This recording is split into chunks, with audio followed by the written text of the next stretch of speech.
જય માતાજી મહાદેવ રામ રામ ડાયરણ કેમ છો બધા મજામાં જ છો તો તમારા બધા નવા બ્લોગમાં સ્વાગત છે। તો આપણે જવાનું છે કઠોડો ખડવાડવા ગામમાં। તો હાલો વાટતા આવીએ ખડ।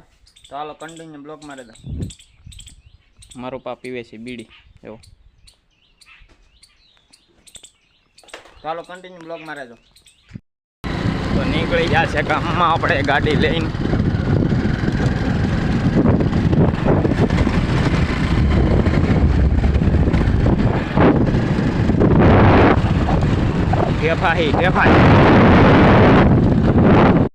તો જો મિત્રો આવડા છે ખડ।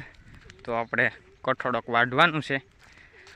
તો હાલો ફટાફટ વાઢરા જ છે ને ભાઈ। બગીચો જોવો નારિયેળીઓનો કંઈ ઘટે જ નહીં, એક નંબર।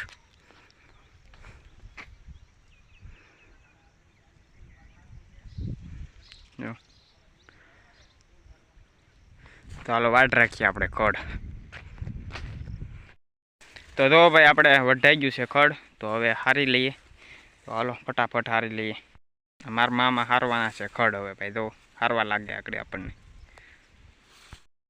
તો જો મારા મામા ઉપાડી છે ભાઈ બથ। હવે કોઈ ઝાટકીને દેખાતાય નથી। હવે જાય છે બથ લઈ। જો તો કરી દીધું છે હારવાનું ચાલુ। તો મિત્રો આપણે કઠોડો ભરાઈ ગયો છે ને આપણે હાલતા થઈ ગયા છે વાડીએ। તો આપણે જોડી લીધું બળદ ગાડું। જો જઈએ છીએ આપણે વાડીએ કઠોડો ભરીને। તો હાલો જઈએ વાડીએ। તો આપણે મિત્રો પૂગી જશે વાડીએ। તો ગાડી છોડી નાખી છે ને બળદને આપણે બાંધી દીધા રાવણાની હેઠે।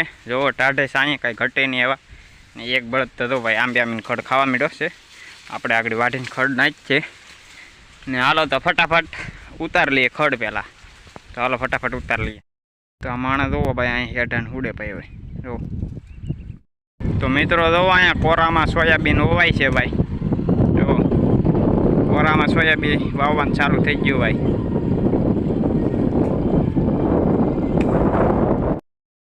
તો મિત્રો વાગી ગયા 3 ને તો હવે આપણે માલને બારો કાઢવાનો ટાઈમ થઈ ગયો છે। તો હાલો બારા કાઢીને નિર્ણય કરી દઈએ। તો જો અહીં અંદર છે તો આપણે એને બહાર ફેરવીને નિરણ કરી દઈએ ભાઈ। જો આ મારો છે ગોટલો। તો હાલો ફટાફટ માલ બદલાવી દીધો। તો જો મિત્રો આપણે બધાય માલને કરી નાખી છે નિરણ। તો હવે રહ્યા છે બળદું। તો એને ભાઈ આપણે નાખવાનું છે હુક્કલ મકાઈ, કારણ કે આ ખડ છે એ ઓછું ખાય બળદું। તો આપણે એને નાખી દઈએ હુક્કલ મકાઈ। જો હવે આપણે બળદુને નાખી દીધું છે મકાઈ, ખાવા માંડ્યા બળદું। ને વાતાવરણ જો ભાઈ વાદળ થઈ ગયા છે, વરસાદ આવ્યો એવું વાતાવરણ થઈ ગયું ને પવન વિડો છે ભાઈ થોડો થોડો। જો બધી બાજુ વાદળા થઈ ગયા છે। હવે આજ વરસાદ આવી જાય કે રહી જાય જોઈએ હવે આપણે આગળ। ને ભાઈ કબૂતર જો આપણે કાલની વાળો અહીંયા આવી ગયા છે સણવા, કારણ કે ભાઈ તેલને અહીંયા બધા પીડા હોય એ ખાય। જો ભાઈ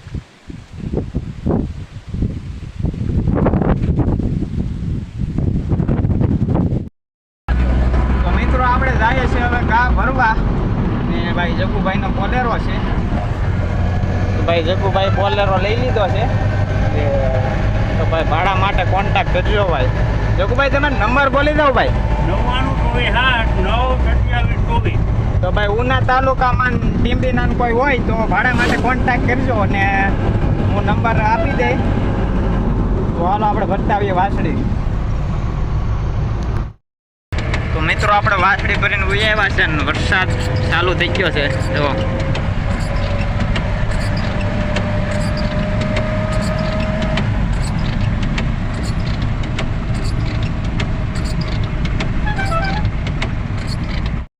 જો મિત્રો આ લાવ્યા છે આપણે વાસળી। જો આ વાસળી લાવ્યા આપણે ગોરી।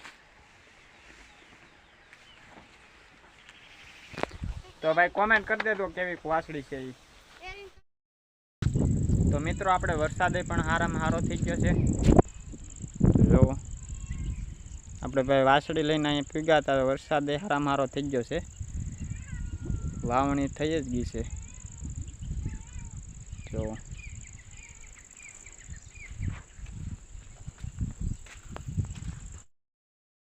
તો મિત્રો આપણે જોતા આવીએ કે કેટલોક પલળી ગયું છે અંદર, વવાઈ એમ થઈ ગયું છે કે. તો આપણે આગળ ખાડો કરીને જોઈ લઈએ છીએ કે જેમ રેડી થઈ ગયું ને વવાઈ એમ. તો હાલો જોઈ લઈએ. તો ભાઈ 3 આંગળ જેવું પહેલું છે પોગર અંદર સાવમાં, એટલું પહેલું છે ને ભાઈ વાતાવરણ જો એકદમ કાંઈ ઘટે ને એવું થઈ ગયું છે.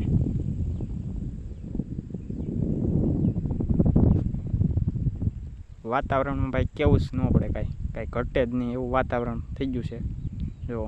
એકદમ શાંત અને એકદમ ઠંડુ વાતાવરણ, કાંઈ ઘટે જ નહીં. પવન એકદમ ઠંડો આવે છે જો.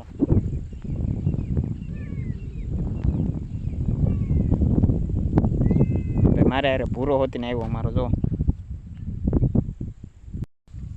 અને ભાઈ જગુભાઈ બોલેરો લીધો છે, તો ઉના તાલુકામાં અથવા ટીંબીના આજુબાજુ ગામડામાંથી કોઈ જોતા હોય વિડીયો તો કંઈ ભાડા માટે હોય તો કોન્ટેક્ટ કરજો. તો હું એના નંબર આપી દઈએ ડિસ્ક્રિપ્શનમાંથી, કે કોઈ ટીંબીના આજુબાજુ ગામડામાંથી હોય તો જગુભાઈનો કોન્ટેક્ટ કરજો. મિત્રો આપણે અહીં વિડીયો પૂરો કરીએ. તો વિડીયો સારો લાગ્યો હોય તો લાઇક કરો, શેર કરો, અને અમારી ચેનલમાં નવા હોય ચેનલને સબસ્ક્રાઈબ કરો. ને ક્યાં વરસાદ પડી ગયો, ક્યાં વાવણી થઈ ગઈ, તો એ કોમેન્ટ કરવાનું ભૂલતા નહીં. તો મળીએ નવા બ્લોગ સાથે. ત્યાં સુધી બધાને જય માતાજી, મહાદેવ, રામ રામ ડાયરા, અને આવજો. કોમેન્ટ કરવાનું ભૂલતા નહીં.